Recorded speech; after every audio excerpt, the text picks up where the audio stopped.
Everyone likes a good story. We may forget that in a context in which the visual media, television, the internet, and computer games often serve as our primary conduits of information. Even in this disciple study, printed materials go hand in hand with images on video. But not so in the ancient world. The Gospel of Mark uses words and the surprise of narrative to present his story of Jesus. Tom Boomershine reminds us of this oral quality of Mark and points out that the writer of that gospel unravels the identity of Jesus as if it were a mystery story. But the entertainment value of this gospel is only part of its purpose. More important is the mystery, demonstrated in the closing scene of women gathered around a tomb. Of what will Jesus' disciples do now that they know who Jesus is and what he has accomplished in his resurrection? As contemporary readers of that mystery, the question is ours as well. Mark is right up front about what he thinks about Jesus. The beginning of the good news of Jesus Christ, the Son of God. Christ means, of course, Messiah. In Hebrew, Mashiach, one who has been anointed. But Jesus wasn't the first one to be called Christ. Saul and David were both Messiahs, both anointed by Samuel. And in the Septuagint, the Greek translation of the Hebrew Scriptures, they are both called Christos Kuriou, the Christ of the Lord, almost identical to what the angel calls Jesus in Luke's story of Jesus' birth. You remember. To you is born this day in the city of David a Savior, who is Christ, the Lord, Christos Kurios. But soon, Jesus starts saying strange and mysterious things for a Messiah. Instead of recruiting soldiers to join an army, the first disciples he calls are fishermen.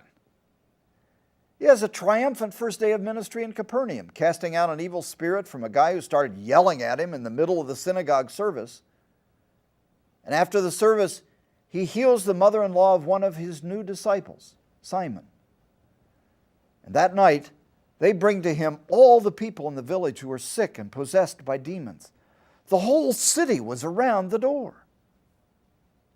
And he healed many who were sick with various diseases, and he cast out many demons.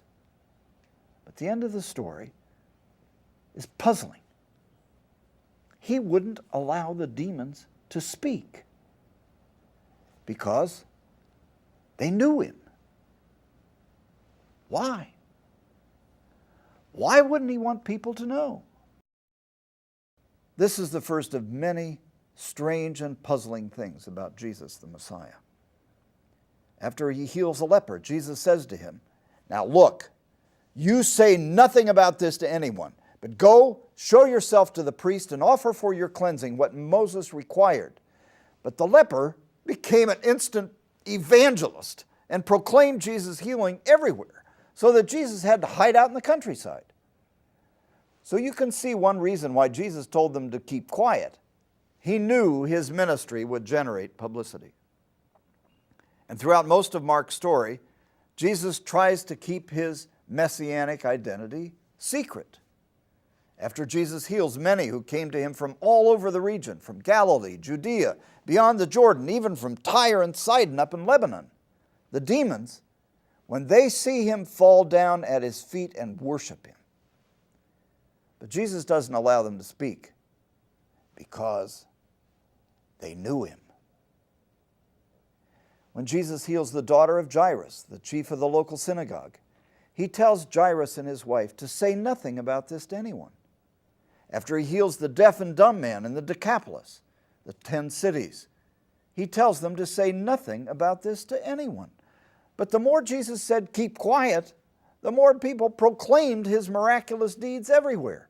At the end of the story, they say, "He does everything well. He even makes the deaf hear and the dumb speak." So the next time Jesus heals someone, a blind man in the town of Bethsaida, Jesus sends him straight to his house and tells him, "Don't even go into the village." Why? The secret kept getting leaked. It's interesting to note that this healing of the blind man happens just before Jesus asks the disciples, "Who do people say that I am?" And they answer, "Some say you're John the Baptist, others Elijah, or one of the prophets." To which Jesus responds, "But who do you say that I am?" And Simon Peter answers, "You.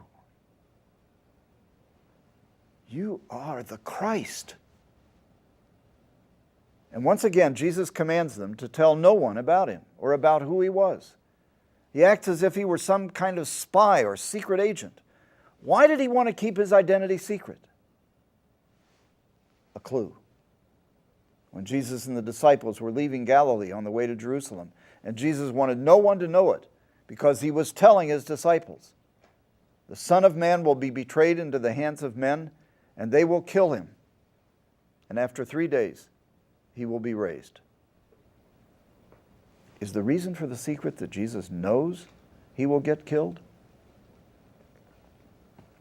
That's what happens. At his trial before the Sanhedrin, the chief priest asks him directly, "Are you the Christ, the Son of the Blessed?" And Jesus said, "I am. And you will see the Son of Man seated at the right hand of power and coming with the clouds of heaven." And the chief priest tore his robes and said, "What need do we have for further witnesses? You have heard his blasphemy. How does it appear to you?" And they all condemned him as deserving death. So what happens when Jesus reveals the secret and announces publicly who he is? He is condemned to death. Now this motif in Mark has been called the Messianic secret. And it has been the subject of study by many scholars of the Gospels. Many theological explanations of the Messianic secret have been proposed. In recent years, scholars have begun to study Mark's Gospel as a story. In fact, it seems certain that Mark was a story that was told from beginning to end by storytellers in the ancient world. Eusebius, writing some 300 years later, says that Mark himself wrote the Gospel and then went to Egypt and preached the story that he had written. This reflects what people in the ancient world assumed. Books got published in the ancient world not by being printed, but by being recited out loud. Only 10 to 15% of the people in the ancient world could read, and so written manuscripts were few, and the way that things were published was by public readings. I would encourage you to read Mark's story out loud to yourselves or in your group some evening. If you read fairly quickly and energetically, you can read the Gospel in 2 to 2.5 hours. If you read it in a group, divide up the reading. Everyone should prepare so that each reader can read with vitality and energy. Avoid reading as we so often do in church with a flat reading. You will all fall asleep. Even reading Mark with interest, you'll get tired. It's because we're not used to listening to long stories like this. Viewing films and television programs, 2-3 hours, no problem. Listening to long stories read aloud, we're not used to it. This was ancient entertainment. In the evenings, people in antiquity told stories and sang songs. So listen to Mark's story read aloud sometime. Hear the gospel as a story. And this will help you hear what Mark was doing in the Messianic Secret. He was making the gospel a mystery story, a story so interesting that people would get hooked and stick around for the ending of this long story. Hearers would want to find out the solution to the mystery. I'm sure that many of you are mystery story buffs. You've read stories featuring Sherlock Holmes, Mrs. Marple, Ellery Queen. I grew up reading the stories of the Hardy Boys. Lots of girls have read the Nancy Drew mysteries. In a good mystery, once you get hooked, you stay to the end. You got to find out what happened. That's what Mark was after. He wanted his listeners to get so involved in the Jesus story that they would keep listening to the end. And what was the end of Mark's story? Well, the puzzle of this story of the Messiah continues right up to the end. After all, how can a Messiah get killed and save Israel, let alone the world?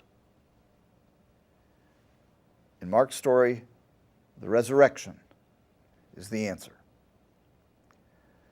God in Jesus was saving the world by setting all people free from the powers of sin and death. But what did that mean? What did the resurrection mean? Well, for one, it meant that our choice of Barabbas, a warrior who advocated violence and warfare as the way to defeat the powers of evil, was the wrong choice. Mark proclaims that Jesus was the Messiah, rather than the warrior messiahs like Barabbas or even Saul and David. Mark was written during or shortly after the disastrous Jewish War of 66 to 70 AD, in which the temple and much of Jerusalem was destroyed, and thousands of Jews were taken as slaves to Rome. One of the major meanings of the gospel of Jesus Christ is that God has intervened in history to set us free from this endless cycle of warfare and revenge by the power of love and forgiveness. The resurrection was the vindication of Jesus' way, a way of nonviolence. And Jesus' disciples lived it out. For the next 300 years, there are no records of acts of violence by Christians. Mark's ending is like the rest of the gospel. It's a mystery. 3 women, Mary Magdalene, Mary the mother of James and Joseph, probably Jesus' mother, and Salome went to the tomb. When they went into the tomb, they saw a young man dressed in white who told them that Jesus had been raised. And he said to them, "Go and tell his disciples and Peter, he is going before you to Galilee. There you will see him, just as he said to you." Keeping secrets is no longer necessary. The lid is off. It's time to tell the story. And what do the women do? Going out from the tomb, the women fled, for fear and trembling had seized them. And they said nothing to anyone. For they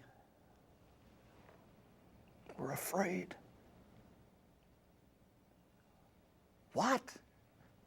What? This is the ultimate irony. Jesus kept telling them to keep the secret, and they kept blowing his cover and announcing it everywhere. Hey, you know what? This guy, Jesus, he's the Messiah. Now they're told to announce that he has been raised. And what do? They say nothing to anyone. Why were they afraid? Because as women they weren't supposed to speak in public?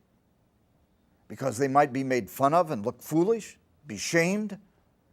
Because they might get in trouble? Because they might get killed? Same mystery. Same answer. Makes sense to me. And it happened. Many women were martyred in the Colosseum in Rome. Christian women such as Perpetua and Felicitas were killed all over the Roman world in substantial numbers over the next 300 years. And just as being put to shame or killed for the sake of the gospel were possibilities then, they are possibilities now, in some parts of the world more than others. But they are really possible. We are the women. We are the disciples called to go and tell.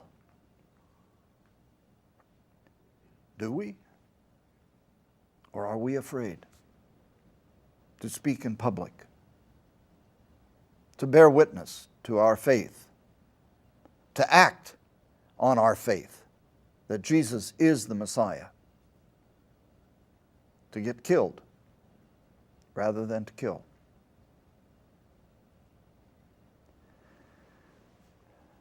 Now that the secret is out and we are called to tell the story, what will we do? What will we say?